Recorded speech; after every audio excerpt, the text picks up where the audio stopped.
Hi there. Welcome to part 4 of the Reducing MTTA series. This time we're focusing on escalation. In the past, we've talked about how improved alerts, notifications, and incident response can reduce MTTA over time and make on-call suck less for your teams.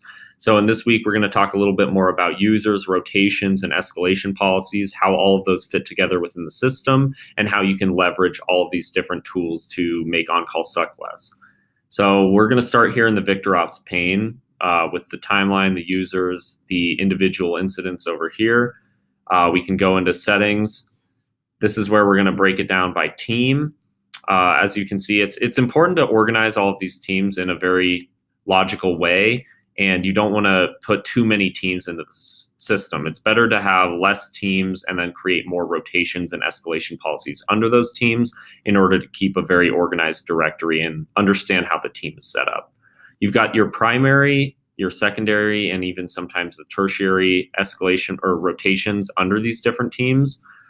So these are the people that are on call at these different times. And you can set up escalation policies based on these different rotations so that the secondary rotation will get alerted in a different way than the primary, so that in case the primary person doesn't acknowledge the incident fast enough, then it can be acknowledged by the secondary people and someone can start working the issue and that there's no gap in coverage. Another way to avoid gaps in coverage, you can schedule overrides in case you have a planned absence. So you can override for someone else on the team, and you can set a time zone, take that different schedule from a certain date and time to another certain date and time. Make sure that someone's always ready and available to take those issues. Down here, we're going to dive into the actual team itself. This is a great view of the hierarchy we think of in VictorOps, because users sort of roll up into rotations and then escalation policies are associated with those rotations. So you can see all the people on this team. You can then go in here and see the rotations, and you can set them up by weekdays, weekends, time zones, anything like that. You can see the users that are on call at the different times and the different days of the week. You can always add new rotations. And then you can come in here to escalation policies, where you can see you can set up multiple escalation policies.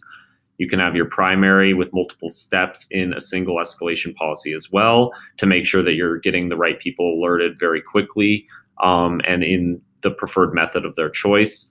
If it's a critical system, you can choose to ignore the custom paging policies, making sure that no one gets alerted by email about a critical server issue or anything like that, and that they'll actually be alerted by SMS or through push notification. You can associate routing keys with these to make sure that these escalation policies trigger automatically.